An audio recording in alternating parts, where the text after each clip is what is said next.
Bossing, sa naghahanap po dyan ng business class 6-seater, sigurado magugustuhan nyo to mga boss. Kulay white na Hyundai Santa Fe Max Cruise mga bossing. Premium ang ano nito mga bossing, amenities. Pakita ko lang sa inyo ng konti mga boss ha. Yan, power seat, heated seat, leather na upuan, panoramic sunroof na hanggang dulo, and same time power tailgate mga bossing. Okay, eto.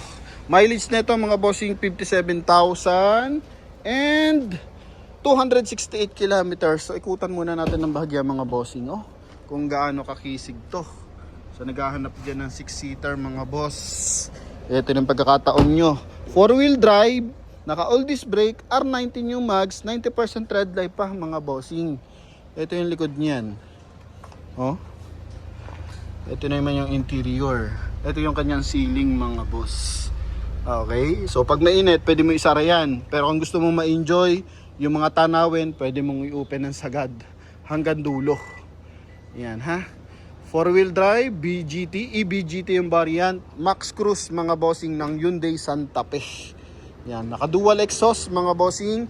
Makina na ito, 2.2 liters na turbo diesel. So makina ng Sorento, makina ng Tucson mga bossing na diesel.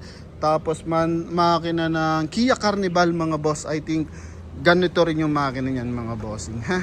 Ito yung kabilang side. Then ang price nito mga boss napakababa lang, only 865,000. Naka premium amenities ka na ng business class na 6-seater mga boss. Okay, yan. May nagbebenta pa na ito, nasa 1 million pa mahigit mga bossing. Pero sa atin ito lang, tamang presyo lang mga boss. Power seat. Okay, so papakita natin lahat kung ano meron dito, pati engine bay mga bossing, walang mga tagas talaga naman. Napakakisig kung naghahanap kayo ng Toyota Alphard mga bossing, Kia Carnival, wala pa tayong makita na sariwa. Ito mga boss, highly recommended mga bossing. Panalong panalo, limited lang yung ganito.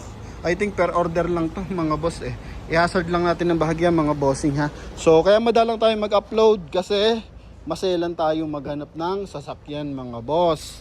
Hindi naman tayo pwedeng bira lang tayo ng bira. So naghahanap tayo ng sariwa talaga para at least sa ating mga viewers, buyers talaga namang sulit mga bossing Yan, pag yung mga dealer may mga issue sa sasakyan nila ay pagawa, pas tayo mga bossing. So nilalagay ko yung sarili ko as a buyer mga boss. Kumbaga medyo maselan. Okay, kaya naman sulit. Sarami na natin na benta. Wala pa tayong buyer na umuwi, tumawag, sir tumiri kami sa ganitong lugar. Wala pa po yan mga boss. Mapa low budget, mapa high end mga bossing. Talagang sigurado natin mga boss na makakauwi kayo ng maayos mga boss.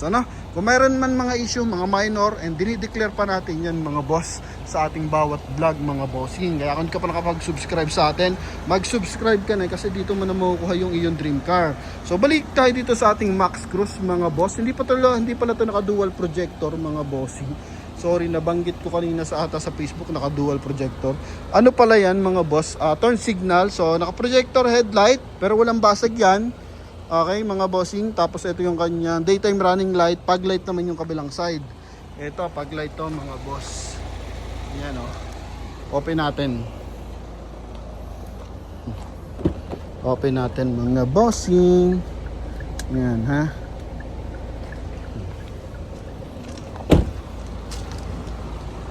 Yan mga boss. Pag open ang fog light, mamamatay naman yung daytime running light mga boss. 4 ang sensor na ito sa harapan. Okay, so ito ay sensor yan para kapag may sumisingit na mga motor, bike, or ano man, dumidikit tayo sa natin, sinusundan natin. So nag-a-alarm yan dun sa driver mga boss. Kumbaga nagiging updated yung ating driver, nagiging aware na malapit na tayo tumama. So para at least maiwasan yung collision. Pagdating sa lower part, mapapansin mo meron siyang kulay gray na accent. Yan mga boss, na naghahatid dyan ng elegantness ng ating unit. Sa side naman, wheel arch tsaka cladding magkakonekta. Ang ganda niya sa likod, parang pinaka side protection ng ating unit para yung mga asphalt, mga bato hindi direct na tumatama sa body ng ating unit mga boss. R19 yung ating mags mga bossing. Tapos polish gray, all disc brake pa. Tapos 90% tread life pa yung ating gulong mga boss Yan, kisig Oh, tingnan mo, kala mo maliit pero sobrang luwag ng kanyang interior mga bossing, legroom tsaka headroom. Win na win to mga boss. Ito yung gulong Lex to. Hindi ako familiar sa gantong gulong mga bossing. May mga brand kasi na hindi rin ako familiar. Lexini, ito mga bossing, parang Korean din, Korean tires din to mga boss. Yan R19. Okay, na series 2022 mga boss. Yan, may series yan. Ito rin mga boss. Hindi lang ako marunong mag-pronounce, pasensya na kayo. Ito yung ating door handle, naka-chrome yung window panel, may wheel arch mga bossing. Yan, may signal light sa ating side mirror. Tapos meron pa siyang mga bossing, blind spot assist. So kung may mga dumidikit sa ating unit, so na-aware yung driver, umiilaw. Yan, so punta tayo sa ating interior mga boss. Kalamig. Hinaan ko lang mga bossing ha. Grabe lamig. So ito yung ating dashboard mga bossing. Steering wheel, original pa mga boss. Wala pa tayong pinaayos sa upholstery. Ito yung mileage, tsaka meter cluster. Wala mga nakailaw dyan. Then pagdating sa airbag sa ating dashboard, steering wheel, and same time sa poste. Hanggang doon sa likuran meron mga boss. So safe tayo dito. Tapos naka dashcam pa mga bossing ha. Yan, ito naman ating sun visor with mirror. Kulay gray yung ating ceiling mga boss. So if ever na gusto niyo naman siya isara, pwede. Alright. Yan. So limited lang yung gantong unit mga bossing. Yan. Ito naman yung kabilang sun visor. Pero kung gusto niyo naman siya ma-open, yan, pwede naman siya. Tapos, pwede mo rin siyang iangat. Yan mga boss. Okay, kung nasa magagandang lugar kayo, like ng Baguio mga boss, damahin mo yung lamig sa labas, pwede yan mga bossing.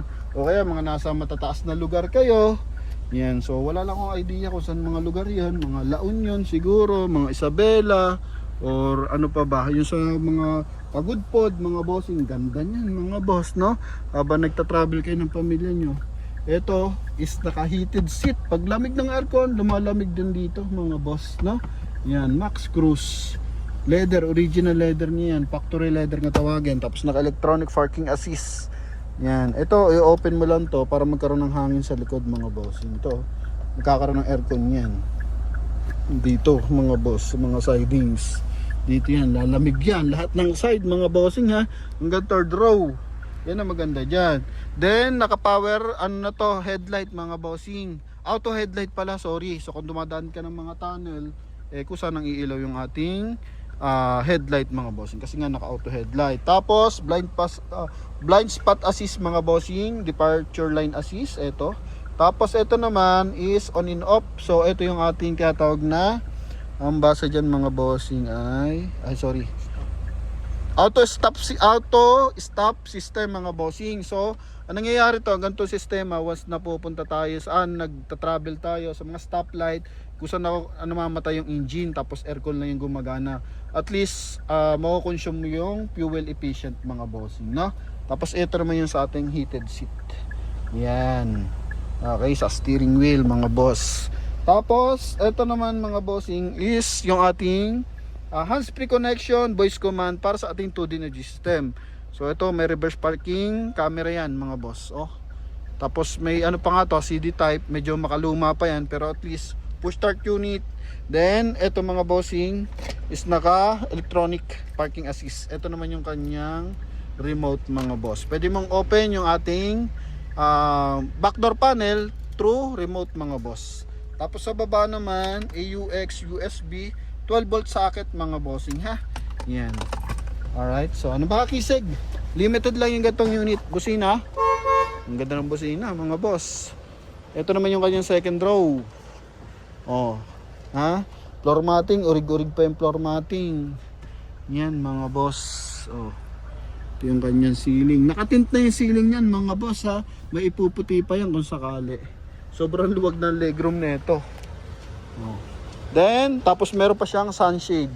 Once na mainit, pwede mong lagyan ng sunshade. 'Di ba? Ito yung kanyang taillight. Kisig ng taillight niyan, mga boss. Hindi siya makukuha sa ordinary Santa Fe. Sa Max Cruise lang meron ganyan mga bossing. Tapos 4 ang sensor. So kung sa harapan 4 ang sensor, sa likuran 4 din ang sensor mga bossing. Yan. Sa natin. Para at least maiwasan ng collision. Ito naman yung ating luggage compartment. Then ito yung ating toolbox. Yan, early warning device. Ito naman yung ating tow hook, jack, tie wrench mga bossing. Tapos dito, may 12 volt socket din mga boss. Yan mga bossing ha. Ito yung kanyang third row. Parang hindi pa nagagamit yung third row niya mga boss oh. Hindi ka pirasong lundo, wala eh. Kulay black lang yung interior mga bossing ha. Medyo madilim na ng bahagya kasi mag-alas 6 na mga boss eh. Pero tuloy na natin. Ay sorry. Ito pala yan. Maayos yung kanyang hydraulic mga boss. Ito yung kabilang side. Naka-sticker pa nga oh. Yan oh. Unat na unat yan mga boss ha. Pati pinto, pati cladding. Pasensya na, wala tayong mailait masyado eh. Ang tangi lang natin mailalait, eto. Yung kanyang floor matting, punit. Pero sa upuan, all goods mga boss. Okay, so sa pagpunta sa likuran, ganito lang naman. Tulak mo lang, yun oh. 'Di ba? Dalawa yung capacity sa likuran. Yung kanyang tag dito, panoramic, abot hanggang dulo. Armrest. Swabe naman na ito. 4x4 pa. Optional 4x4 mga bossing. Magkabilaan, naka power seat. Yan may stretch mark pero walang punit, tsaka hindi masyadong lamog mga boss yung upuan niya. Sa tint naman, may nakalagay na tint kanina mga boss. Di ko mabasa kasi. May pangalan yung tint niya. Basahin mga boss yung tint niya. Ito may branded yung kanyang tint eh. Hindi ko alam kung Solar Guard ba yan o Lunar. Lunar eh. So pakita natin yung kanyang engine bay. Tama naman yung kanyang park light mga boss. Puting-puti oh. Kisig niyan mga bossing. Ganda di ba? Ha? And di ka pa mahirapan sa pyesa kasi nga makina rin to ng Sorento Carnival, di ba? Ng Tucson. Yan mga boss. Ito yung kanyang engine bay. Engine bay mga boss, naka-Amaron battery, naka-hydraulic assist mga bossing. Ito yung kanyang insulator, engine bay. Walang mga tagas yan, gandang timing ng makina mga bossing. Dito walang mga yuping panel. Dito hindi masyadong kita pero sinilip ko walang yupe. Klarado, walang mga tagas-tagas yan. Ito yung kanyang turbo. So yan mga bossing, sa mga nakaka-interest dito, pwede nyo makuha sa lagang 865,000 kasama ang transfer of ownership, kasama yung full tank. Kay Idol, shoutout kay Idol.